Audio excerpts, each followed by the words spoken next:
Salve, salve, aeronautas e curiosos da aviação! Eu me chamo Carla Assunção e estou trazendo a história triste com o voo Varig 810.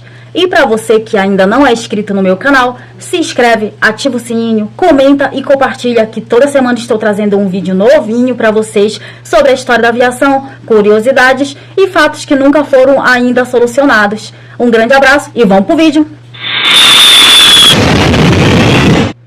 Grande parte dos acidentes aéreos podem ser explicados a partir de algum tipo de pane no funcionamento da aeronave, enquanto outros acontecem por imperícia da tripulação. No caso do voo Varig 810, ninguém sabe exatamente o que provocou a tragédia, mas o fato é que um Boeing 707-400, em perfeitas condições, acabou se chocando contra o sol, nas proximidades de Lima, do Peru.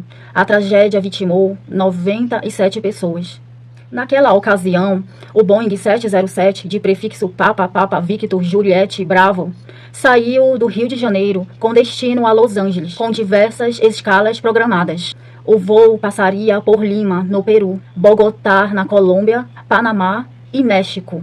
Cabe ressaltar que o 707 era um dos aviões mais modernos da época, indicado justamente para esse tipo de rota. A tripulação também era bastante experiente e, por isso, a viagem tinha tudo para ser um sucesso.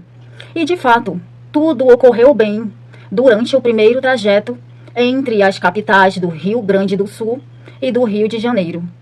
De acordo com o que consta no relatório oficial, publicado após o acidente, o voo 810 da Varig pousou normalmente no Rio e decolou novamente para concluir o trajeto pouco depois da 1ª hora da madrugada. Neste momento, o jato deixou o Rio de Janeiro com destino à cidade de Lima, no Peru, sob o comando do experiente piloto Gilberto Salomone. A bordo estavam 17 integrantes da tripulação, contando com um piloto, além dos 80 passageiros. Depois de um trajeto tranquilo, os tripulantes fizeram um primeiro contato com a torre de controle do aeroporto de Lima, informando que estavam prestes a se aproximar para a aterrissagem. A manobra, no entanto, não foi autorizada pelos controladores.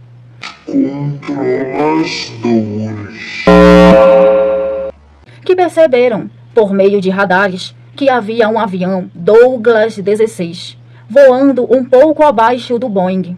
De acordo com os cálculos da torre de controle, as duas aeronaves passariam pelo mesmo local às 3h13 daquela madrugada, criando a possibilidade de um acidente. Respeitando as orientações da torre, o comandante realizou uma série de manobras para retardar o pouso. Conforme o relatório oficial, o Boeing sobrevoou a região de Las Palmas, na capital peruana, postergando a descida final até as 3h30. Nesse momento, a aeronave atingiu 12.000 pés, um pouco mais de 3.600 metros de altura, que não era adequada para o pouso, obrigando o comandante a fazer um giro de 360 graus com a aeronave. De acordo com as conclusões finais sobre o acidente, a ideia era aplicar uma manobra que permitisse um posicionamento adequado em relação à antena do ILS, utilizada para realizar pousos por instrumentos. Infelizmente, por motivos que não ficaram claros, nem mesmo após uma vasta investigação, o avião acabou desviando seu percurso mais do que o necessário. De forma resumida, assim que o jato estivesse dentro do alcance do ILS e adequadamente alinhado à pista para fazer o pouso, o piloto precisava virar 327 graus. Porém, conforme verificado durante a análise pericial, a aeronave se manteve a 333 graus, o que acabou provocando um choque direto com o pico chamado La Cruz, a pouco menos de 30 quilômetros do aeroporto de Lima. Assim que se chocou contra o monte, o 707 explodiu completamente, vitimando de forma imediata todos os 17 tripulantes e os 80 passageiros. Ao longo das investigações que sucederam o acidente, os especialistas revelaram que diversos técnicos e peritos permaneceram no local da colisão por um bom tempo, tentando encontrar qualquer tipo de indício que ajudasse a explicar o que havia acontecido. No entanto, ainda que as gravações da cabine tenham sido recuperadas e os peritos tenham sido capazes de montar parte do quebra-cabeça, eles não sabem exatamente o que fez com que o piloto se desviasse da direção indicada pelos controladores de voo.